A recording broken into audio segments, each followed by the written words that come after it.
Dear friend, आपका अपना YouTube channel उत्तर जी की ट्रिक में स्वागत है। आशा करता हूँ आप अच्छे से होंगे, स्वस्थ होंगे।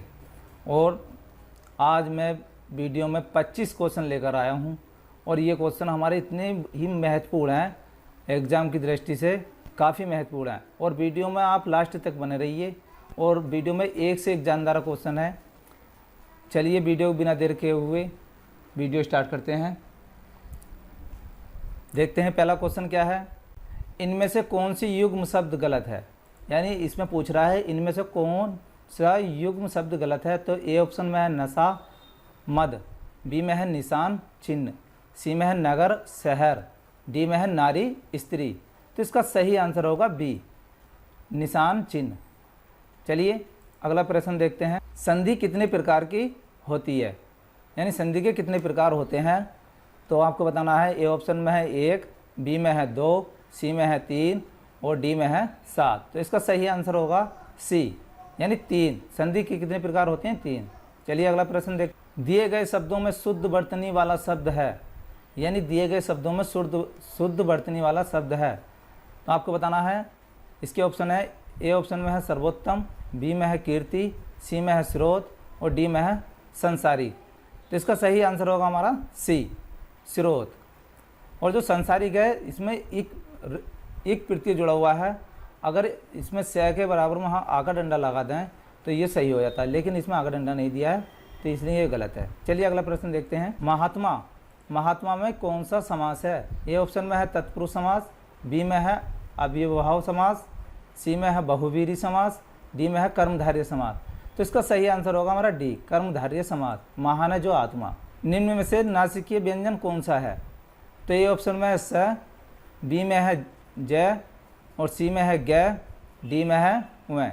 तो इसका सही आंसर होगा हमारा डी यानी जो पांचवा अक्षर होते हैं वो हमारे नासिकीय व्यंजन होते हैं। चलिए अगला प्रश्न देखते हैं। निम्न में बताइए कि किस शब्द में द्वित व्यंजन है। यानी आपको बताना है कौन से शब्द में द्वित व्यंजन है। तो ए ऑप्शन में है पुनः, बी में है उत्साह, सी में है इलाहाबाद, डी में है दिल्ली। तो इसका सही आंसर होगा हमारा डी यानी दिल्ली। चलिए अगला प्रश्न देख। हिंदी में मूलतः वर्णों की संख्या कितनी है? ये कई एग्जाम में ही पूछा गया है पीछे। हिंदी में मूलतः वर्णों की संख्या कितनी होती है? तो इसका ए ऑप्शन में है 50, बी में है 51, सी में है 52, डी में है 53। तो इसका जो सही आंसर है हमारा सी 52। कितनी होती है भैया? 52। चलिए अगला प्रश्न देख। शिव का विशेषण क्या है? आपको बताना शिव का विशेषण क्या है। तो ये ऑप्शन में शिवेश, सी में है सेब और डी में है शंकर। तो इसका सही आंसर होगा हमारा सी सेब। चलिए अगला प्रश्न देखते हैं। इनमें से अपादान कारक की विभक्ति क्या है? यानी अपादान कारक की विभक्ति बतानी है।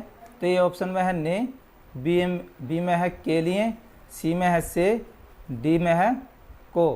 तो इसका सही आंसर होगा हमारा सी यानी अपादान अलग होना, किसी से अलग होना। चलिए अगला प्रश्न देखते हैं। मतैक्य में कौन सी संधि है? आपको बताना मतैक्य में कौन सी संधि है। और मैंने संधि की ट्रिक बता रखी है आपको। अगर अभी तक वो वीडियो आपने न देखी हो तो हमने डिस्क्रिप्शन में लिंक दे रखा, आप हमारी पीछे जाकर वीडियो देख सकते हैं। चलिए ऑप्शन में है गुण, बी में है वृद्धि, सी में है दीर्घ और डी में है इनमें से कोई नहीं। तो इसका सही आंसर होगा बी यानी वृद्धि संधि। चलिए अगला प्रश्न देखते हैं। पुरोहित में उपसर्ग है। यानी पुरोहित में आपको उपसर्ग बताना है और उपसर्ग हमारे शब्द के शुरू में जुड़े होते हैं।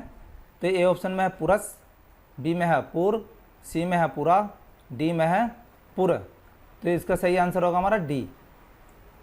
चलिए अगला प्रश्न देखते हैं। निम्न में से किस शब्द में प्रत्यय का प्रयोग हुआ है? यानी आपको बताना है किस शब्द में प्रत्यय का प्रयोग हुआ है। प्रत्यय कहाँ जुड़े होते हैं? शब्द के अंत में। तो ए ऑप्शन में है विकल, बी में है धनिक, सी में है पुलक, डी में है अलग।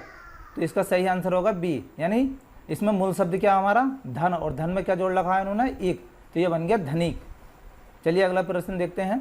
चिरायु शब्द में प्रयुक्त उपसर्ग है। यानी आपको उपसर्ग बताना है। ए ऑप्शन में है यू, बी में है आयु, सी में है ची और डी में है चिर। तो इसका सही आंसर होगा हमारा चिर। अगर इसे हम तोड़ के देखें तो चिर जमा के आयु क्या बनेगा? चिरायु। चलिए अगला प्रश्न देखते हैं। पाठशाला किस प्रकार का शब्द है? ए ऑप्शन में है रूढ़, बी में है योग रूढ़, सी में है यौगिक, डी में है इनमें से कोई नहीं। तो इसका सही आंसर होगा यौगिक। चलिए अगला प्रश्न देखते हैं। क्या वर्ड किसके योग से बना है? आपको बताना क्या वर्ड किसके योग से बना है। तो ए में है जय जमा के हुए, बी में है क्या जमा के से, सी में है क्या जमा कर रहा है, और डी में है क्या जमा के ए। तो इसका सही आंसर होगा डी, यानी क्या जमा के ए। एस वर्ड जुड़ा हुआ है इसमें, तभी हमारा क्या वर्ड बनेगा। चलिए अगला प्रश्न देखते हैं। स्पर्श व्यंजन कितने प्रकार के होते हैं? आपको बताना है स्पर्श व्यंजन कितने प्रकार के होते हैं। तो ये ऑप्शन में है 15, बी में है 20, सी में है 24, डी में है 25। तो इसका सही आंसर होगा हमारा 25, डी ऑप्शन सही होगा। चलिए अगला प्रश्न देखते हैं। इनमें से किस शब्द में लिंग प्रत्यय संबंधी अशुद्धियाँ हैं? ये पिछली बार जूनियर स्टूडेंट में पूछा गया था, एक बार लिंग प्रत्यय अशुद्धि पूछी थी। तो आपको बताना है ए ऑप्शन में है गायिका, बी में है नारी, सी में है अनाथा, डी में है गोपी। तो इसका सही आंसर होगा हमारा बी, नारी। चलिए अगला प्रश्न देखते हैं। इनमें से योजक चिन्ह कौन सा है? यानी समूहगामा बार बार इस क्वेश्चन को रखता है, एग्जामिनर बार बार पूछता है। तो इसका देखते हैं इसका सही आंसर क्या होगा। ए ऑप्शन में है विराम, बी में है डैश, सी में है कोमा, डी में है इनमें से कोई नहीं। तो इसका सही आंसर होगा हमारा बी। चलिए अगला प्रश्न देखते हैं। निम्नलिखित में से किस वाक्य में अकर्मक क्रिया है? यानी अकर्मक जिसमें कर्म ना हो, उसे देखना है हमें।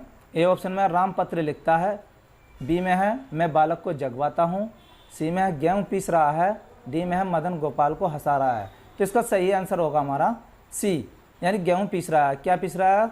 गेहूँ पीस रहा है, अकर्मक। चलिए अगला प्रश्न देखते हैं। निम्नलिखित मिश्र वाक्यों में से कौन सा विशेषण उपवाक्य है? यानी आपको बताना है विशेषण उपवाक्य। तो ये ऑप्शन में है मैं चाहता हूँ कि आप यहीं रहें, बी में है जब मैं स्टेशन पहुँचा तभी ट्रेन आई, सी में है मैं कहता हूँ कि तुम भोपाल जाओ, और डी में है लखनऊ जो उत्तर प्रदेश की राजधानी है एक ऐतिहासिक नगर है। तो इसका सही आंसर होगा हमारा डी। चलिए अगला प्रश्न देखते हैं। निम्नलिखित में से कौन सा अर्ध विराम चिन्ह है? ए ऑप्शन में पॉइंट, बी में है कोमा, और सी में है फुल स्टॉप, डी में है सेमीकोलन। तो इसका जो सही होगा हमारा सही आंसर डी, यानी अर्ध विराम कौन सा होगा? डी ऑप्शन में।